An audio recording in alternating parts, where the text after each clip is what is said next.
Hey, welcome to Perth Backyard Veg. Today we're here at my sister's house setting up an in-ground worm tower. Alright, so to start off this project, we've got a large 20-litre bucket from Bunnings. This one didn't come with a lid.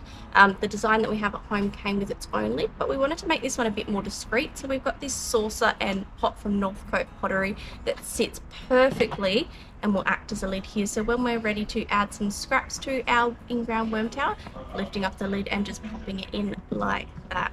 So in order to turn this into a worm tower, we're going to be adding some holes about 2/3 of the way up the bucket around the whole length and some in the bottom of the bucket.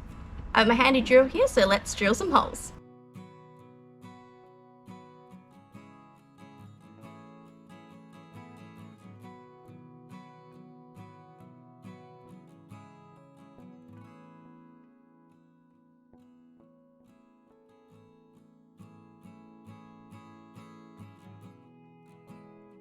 Alright, so we have just finished drilling all of our holes in this bucket here.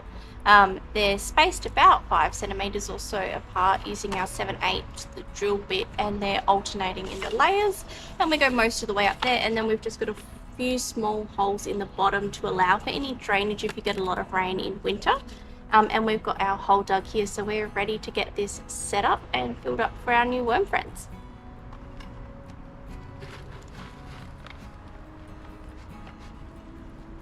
So that fits nice and flush with the garden level here, and when we get the saucer and the pot on the top there, that's all you're going to see once it's set up.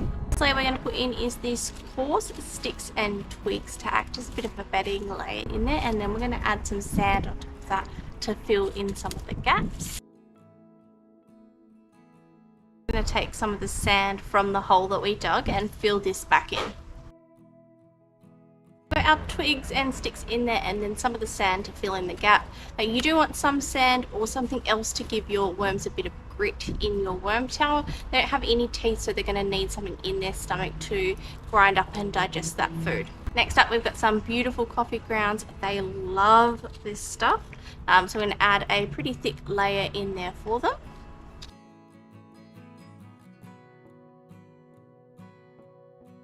And now we're going to follow that up with a leaf layer.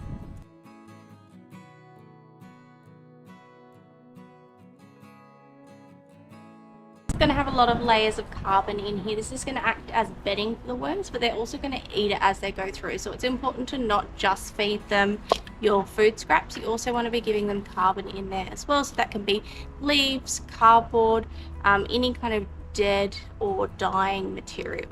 Right. Next in goes our smorgasbord of scraps that we have here for the worm. So we've got some pear cores, banana peels, we've got some eggshells which are really good for them as well. Now we do have a little bit of onion peel. I know that there's plenty of things out there that say not to feed them onion or citrus, but it's actually perfectly fine in small amounts. You don't want to give them loads, otherwise they might not visit your worm tower, but just small amounts here and there won't do them any harm. I'm going to crush these eggshells up as they go in.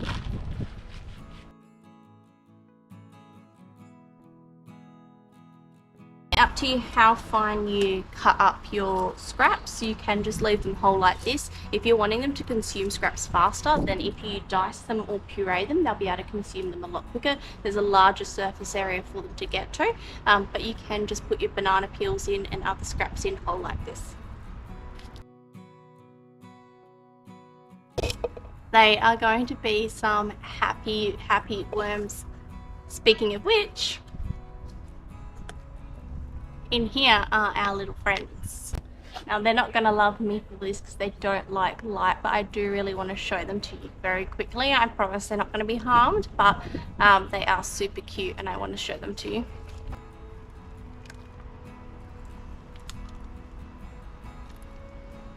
There they are, wriggling around. Now we've got this yogurt tub full of worms and castings and eggs. You don't need to start with many. If you give them the right conditions, they will multiply very, very quickly. And in go our new worm tower inhabitants. I'm going to cover them with some more of these leaves and sticks next. Alright, now that we've got our worm friends covered up, it's time to give them a little bit of a water. Now, I've waited until they're covered to water them. You don't want to pour the water directly on the poor things, but you do want the worm tower to be slightly moist. As it rains throughout the year, the water from the surrounding soil will keep this nice and damp. This is a super low maintenance worm tower, but because we've just added a load of dry material in here and we're setting up the first time, we're going to give it a little bit of a drink. Then we're going to add some cardboard to the top and give it a little bit more water. Now this will act as a cover for your worms, but they also love to get in between all the grooves of the cardboard. They make lots of nice friends there and increase your populations in here as well. You can add some food scraps directly on top of this cardboard once it starts to break down and start layering again on the top. I'm going to put 2 layers of cardboard in for now though. And some water. And then that's it in terms of setting it up. When it comes time to feed your worm tower, for every bucket of scraps you add, you want to add about equal parts of carbon as well. So if you're in a beautiful spot like this under lots of trees, you should be able to just scoop up lots of leaves and sticks from the surrounding area and just cover those scraps back up. Next, we've got our lid. So this is our saucer from Northcote Pottery that we're going to be putting down.